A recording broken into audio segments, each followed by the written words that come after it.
E vai começar mais um vídeo pro canal.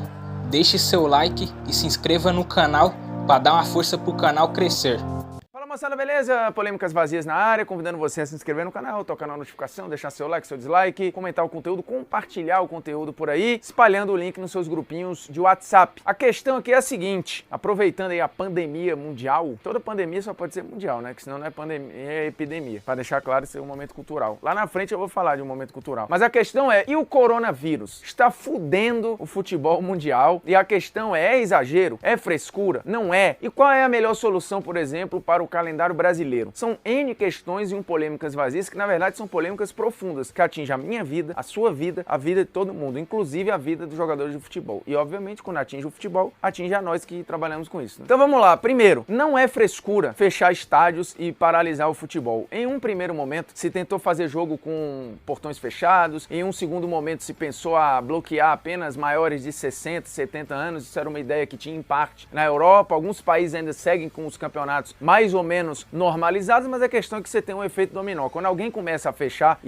os portões e a suspender jogos e a cancelar campeonatos momentaneamente, todas as outras federações e confederações vão se vendo obrigadas a fazer o mesmo. Até porque a medida, ela não é uma medida que alguém acorda num dia e fala, cara, vamos fechar o estádio aqui, né? Porque não tô afim de ter torcida no estádio. Tudo o que se faz são protocolos com a Secretaria de Saúde, com o Ministério de Saúde, com a Organização Mundial de Saúde. Então as pessoas pensam as melhores maneiras em fazer o quê? Evitar que o vírus se espalhe. E aí quando você tem aglomeração, você tem um índice maior de contaminação das pessoas. Quanto menos você tem aglomeração, menos você tem contaminação e tudo isso está em cálculo, né? Você já viu em jornal por aí, até o Luciano Huck já falou nos stories dele sobre a curva, o pico de infecção. Então quando você não tem medidas preventivas e evitar aglomerações é uma dessas medidas preventivas, você tem um pico de infecção que vai lá em cima. Quando esse pico vai lá em cima, você tem um problema logístico e aí você dá pane no sistema de saúde, por melhor que ele seja. Países que são muito preparados estão sofrendo com picos muito altos porque as pessoas demoraram a tomar decisões. Por exemplo, Itália e Espanha, você tem o pico lá em cima. Quando você está com esse pico lá em cima, você pode colapsar o sistema de saúde. É por isso que as pessoas tomam medidas preventivas de quarentena, de evitar aglomerações para você. Prolonga o tempo de infecção, porém, você tem um achatamento da curva de infecção. Ou seja, dá para todo mundo ter tratamento, dá para todo mundo ter atendimento e a coisa vai por mais tempo, mas todo mundo sendo atendido. Ou aqueles que precisam. Quando você tem o pico, muita gente que precisa pode não ter atendimento. E aí é que é o problema de uma pandemia desse tamanho. Por isso o esporte sendo muito atingido, porque obviamente poucas coisas no mundo aglomeram tantas pessoas semanalmente como o esporte. E aí principalmente o futebol. Você tem ele semanalmente 50, 60, 70, se for no Camp Nou, por exemplo, 90, 100 mil pessoas aglomeradas. Indo para o mesmo lugar, sentando no mesmo lugar, depois saindo no mesmo lugar e normalmente indo para transporte público. Então o jogo, ele não é só o jogo em si, é todo um evento que atrai gente ao redor, dentro, fora, no percurso. Então você imagina aí a proporção que se dá a contaminações em lugares assim, mesmo sendo lugares abertos. Você vai para lugar fechado, a coisa também foi suspensa e fechada, por exemplo, a NBA, em que são ginásios e tal. Então, países de primeiro mundo que pensam a saúde como prioridade já tomaram essa decisão lá atrás. Alguns países, inclusive, demoraram a tomar. A UEFA, por exemplo, ela foi soltando e foi liberando ainda jogos da Liga dos Campeões e só depois ela cancelou ou suspendeu as competições. E aí, se você parar para pensar que a lógica é evitar deslocamento entre países, a UEFA foi a última a tomar a decisão. Você tinha países já tomando a decisão, por exemplo, a Itália tomou a decisão de suspender seu campeonato. Aí você vai ver, país X tomou a decisão de suspender seu campeonato. O país X ainda teve que viajar para jogar uma competição continental, que era uma barbaridade, né? Então a UEFA demorou, porque beleza, tem um monte de contrato, tem bilhões de euros envolvidos, enfim, também não é uma decisão fácil. Para nós no Brasil é mais mole, porque a gente está distante do epicentro da coisa. Então a gente tá vendo chegar aqui e deu tempo de pensar. Então aqui, por mais que se reclame, a gente conseguiu tomar medidas preventivas, algumas também demoraram, teve campeonato estadual recentemente tendo o jogo de portão aberto, jogo de Copa do Nordeste com portão aberto, depois se fechou os portões, depois percebeu-se que, cara, não adianta você fechar portão se eu tenho que botar no mesmo lugar jogador, comissão técnica, pessoal de logística, assim, no mínimo você tinha ali 400, 500 pessoas trabalhando para que aquele jogo acontecesse. E aí se pergunta, é isso que é prioridade? prioridade na hora. Então quando se fecha os jogos, ou quando se fecha os estádios, é uma medida preventiva para você tentar diminuir ao máximo a progressão que sempre é geométrica em epidemias e pandemias, ou seja, é 1 para 3, 1 para 6, 1 para 7, 1 para 9, 1 para 15 e por aí vai. Então assim, a cada pessoa contaminada vai saltando o número de pessoas. Isso é matemática. Você pode discutir com a matemática, você está sendo só idiota, mas você pode. É uma liberdade sua. Mas é uma progressão, é um cálculo. Você tem cálculo, você tem físicos que trabalham só em cálculo de epidemia e pandemia. Então quando se fecham eventos esportivos, você fecha para tentar conter o máximo possível de contaminação. Óbvio que você deveria fazer isso no metrô, em outros lugares, só que você não tem como fechar o metrô numa cidade, por exemplo, como São Paulo, que as pessoas se transportam com o metrô. O que você pode fazer, enquanto empresa, bloquear, suspender, fechar, falar que pode fazer home office, porque aí naturalmente as pessoas trabalhando de casa, elas não vão pro metrô. Então você tem várias medidas para diminuir a aglomeração entre as pessoas e diminuir a contaminação. Então ponto 1, não é frescura, não é histeria, é prevenção. Só que no Brasil, a gente tem a mania de achar que tudo o que é prevenção é frescura. Só depois, quando acontece as cagadas, é que a gente pensa que a prevenção poderia ter sido boa, né? Aconteceu em Brumadinho, em Mariana, nas chuvas no Rio de Janeiro, nas chuvas em Minas Gerais. Aí quando as pessoas falam, ó, faz a coleta seletiva, joga o lixo ali, faz não sei o quê, a empresa fiscaliza mensalmente a sua barragem, aí você fala, pô, puta frescura. Quando acontece a tragédia, você vê que a frescura, ela era necessária, é o que a gente tá vivendo agora. Então não é frescura. E quem acha frescura, seja em qual cargo for, tá sendo irresponsável. E às vezes é uma irresponsabilidade calculada, né? Porque é método, não é opinião. Tem algumas opiniões, como a gente já falou aqui, que você não pode ter. Achar que é frescura, fechar estádio de futebol, tá na casa das opiniões erradas. E aí temos um outro problema, que é o que fazer com o calendário. Tudo bem que o futebol não é a prioridade agora, porém em algum momento esse problema virá. Por quê? Porque a vida vai se normalizar, 2, 3, 4, não sei quantos meses, a coisa vai se normalizar e o jogo voltará a acontecer. O que fazer com o jogo? E aí muita gente discute, cara, o calendário, por que a gente não pega e faz o calendário europeu? Porque aí o que aconteceria? A gente seguraria agora, a gente tem aí março, abril, maio, junho, julho, para voltar o calendário com o brasileiro em agosto. Só que ok, em termos de brasileiro, daria para fazer de agosto a agosto, ou seja, fazer um calendário corrente igual ao europeu. A gente voltaria em algum momento com os estaduais, achataria ali, disputaria os estaduais até o meio do ano, teria uma pré-temporadinha pra galera voltar em agosto. E aí, teoricamente, você igualaria a Europa, faria de agosto a agosto. Só que tem um problema. Na Europa, você tem o calendário de agosto a agosto, com tudo de agosto a agosto. Você tem lá o Campeonato Italiano, vai de agosto a agosto, mas a Champions vai também de agosto a agosto, a Europa League vai de agosto a agosto, a Bundesliga, as principais competições. Porque lembrando, alguns poucos países europeus não seguem o calendário europeu, que na verdade é um calendário FIFA, né? Quando a gente fala que é o calendário europeu, na verdade não é o calendário FIFA, ela que determina, por exemplo, a Copa do Mundo acaba sendo um divisor de águas, né? A temporada termina aqui, começa a partir de então. Então vamos lá, daria pra fazer isso este ano? Com o brasileiro sim, mas e a Copa do Brasil, que já começou, inclusive já com gente eliminada, com, enfim, as fases acontecendo. Copa do Nordeste já começou. Os estaduais não seriam um problema, porque os estaduais, enfim, eles têm mais algumas rodadas pra acontecer, mata-mata e acabou. Mas e a Libertadores? A Libertadores já começou, então não daria pra adequar, na minha visão, o calendário do Brasil com o calendário europeu, usando só o brasileiro. O calendário do Brasil não se resume ao Campeonato Brasileiro. Você tem Copa do Brasil, Sul-Americana, Libertadores. Beleza que na Sul-Americana já dizimaram os brasileiros, né? Sobraram só 2. Mas esses 2 estão lá jogando. E a Sul-Americana já começou. Para além disso, você tem um outro problema que é grave. Quando você tem o brasileiro projetado e organizado em pontos corridos, você tem lá 38 rodadas. É um produto de 38 rodadas que as TVs pagaram por aquilo. Você comprou 38 produtos, certo? Do jeito que estão querendo sugerir, seriam 19 rodadas só e depois um mata-mata. Você comprou 38 rodadas do Clube X e você vai receber 19. Se esse clube for eliminado na primeira fase, ele só vai jogar 19 vezes. E aí o calendário, inclusive, para esse clube vai acabar mais cedo do que deveria. E aí faz o que com esse clube? Vai ficar boiando ali na temporada? Se você não usar o calendário europeu, que eu acho que não dá para rolar, porque você tem outros 500 campeonatos para acontecer. Para o campeonato acontecer em 2020 ainda, do jeitinho que deve ser, muitos apostam que não, o mundo ideal é fazer 19 rodadas e mata-mata. E aí o que faz com o clube que vai ser eliminado ali em novembro? Ele vai ficar sem jogar o restante? E quem comprou pelos 38 produtos só vai receber metade. Você acha que é justo pagar a mesma coisa? Isso vai impactar nos cofres. Muitos clubes, inclusive, já receberam pelo produto que deveriam entregar. Óbvio que você tem uma situação excepcional, mas na situação excepcional, eu não posso matar a coisa de maior valor, ou a coisa que tem os contratos mais rechonchudos. O que deveria ser morto neste momento, ou achatado, ou cancelado, ou suspenso, ou declara o campeão que tem aí no momento, são os estaduais, porque é o produto mais barato. Se você tem perda de dinheiro, e essa perda de dinheiro vai acontecer muito provavelmente, a sangria tem que ser onde circula menos dinheiro. Na Copa do Brasil, circula mais dinheiro. No Campeonato Brasileiro, circula mais dinheiro. Libertadores Sul-Americana, esquece, porque a decisão não tem a ver com a CBF. Então, para a CBF e as federações, vale mais matar os estaduais do que matar parte do Campeonato Brasileiro. Para mim não faz sentido nenhum a sugestão de 19 rodadas e mata-mata. Primeiro que isso não está em regulamento, você teria que ferir, rasgar um regulamento já assinado e fazer um outro. Os clubes, boa parte, não vai aceitar. Por exemplo, o Flamengo já foi o primeiro a falar que não faz sentido nenhum. Eu não vou entrar nesse campeonato, um campeonato que não foi assinado assim, não foi organizado assim, não foi vendido assim. Você tem outros problemas. Sócio-torcedor, quando compra o sócio-torcedor, os clubes de primeira divisão, o cara se planeja, olha, eu tô pagando esse produto aqui porque eu acho que eu vou para tantos jogos assim. A partir do momento que você passa a ter um campeonato de outra forma, você tá enganando o consumidor que comprou uma coisa e vai ter outra. Então assim, você vai gerar uma série de outros problemas. Obviamente, se você tiver processos em massa e não seriam processos errados, você vai ter um problema gigantesco com relação ao direito do consumidor. Neste momento, me parece uma viagem. E a história do calendário europeu também vai criar um outro efeito dominó, porque você tem 500 outros problemas para administrar, que são competições sul-americanas, competições regionais que já começaram. O calendário já começou. Não tem como eu mudar um calendário no meio do calendário. Então, no meu entender, a melhor maneira seria matar os estaduais ou achatá-los da melhor maneira possível, pegando o cenário que está hoje e fazendo um mata-mata, adaptando um regulamento ali que, beleza, você também estaria em parte contrariando um público, começou a consumir uma coisa, terminaria outra, mas repito, no meio do prejuízo, o menor prejuízo está nos estaduais. E aí, ok, a gente tá falando com um cenário de agora, se você tiver mais 2, 3 meses de quarentena das coisas paralisadas, porque lembremos que o Campeonato Brasileiro já é para começar em maio, então não tem muito tempo. Agora, o que dá para fazer? Vamos supor que eu perca maio, e aí eu consiga começar em junho o campeonato. Eu teria que esticar mais um mês, que seria basicamente dezembro, sacrificar as férias dos jogadores ou sacrificar o início do estadual do ano seguinte, ok. O que não dá é para pegar o produto de maior valor no futebol brasileiro e querer mudá-lo a ponto de fazer o dinheiro escoar e se perder, ou pegar um produto e entregar ele pior, quando você tem coisas piores que você deveria pegar e falar, tá aqui, isso aqui tem que ficar no lugar dele. No caso, são os estaduais. Então a gente tem uma ótima oportunidade de refletir sobre os campeonatos estaduais. Só que a galera quer pegar e estrepar o Campeonato Brasileiro, que pra mim não faz sentido nenhum. E a dica cultural, cara, esses dias a dica cultural, eu vi vários filmes no Netflix e Amazon sobre epidemias. Tem um documentário, uma série documental chamada Pandemia na Netflix, que é espetacular. Inclusive a mulher fala uma frase lá que é foda. Ela fala assim, isso antes, obviamente antes de agora, né? O documentário tem um ano. A mulher fala assim, ó, a questão não é se, mas é quando teremos uma nova pandemia. E outra, ela virá dos animais, que sempre vem. E foi dito e feito, né? Veio do morcego e tal. Foda como eles já se preparavam pra uma parada que eles sabiam que ia acontecer. Então assim, aí você vê, aí eles falam da gripe espanhola, falam de outros, falam da gripe suína, falam de várias questões. Não é assustador, é bom pra você entender como funciona, como é que se estoura uma pandemia, como é que se controla uma pandemia. Outro filme que é bom é um filme coreano, tem no Netflix, chamado Flu, que é a tradução também pra gripe. Flu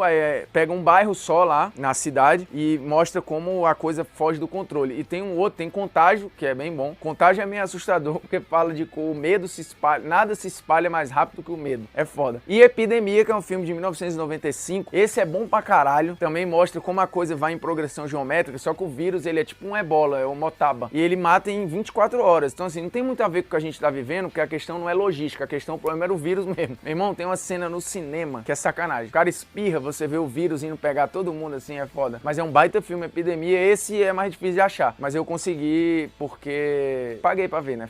Um abraço, hein? Não, Epidemia tem no Netflix também. Tem sim, o difícil é Contágio. Epidemia é mole. Um abraço então. E Polêmicas Vazias chegando ao fim, desejando a todos uma boa quarentena, viu? Fiquem em casa, cada um. E é isso, galera. Esse aqui foi mais um vídeo. Deixe seu like e se inscreva no canal.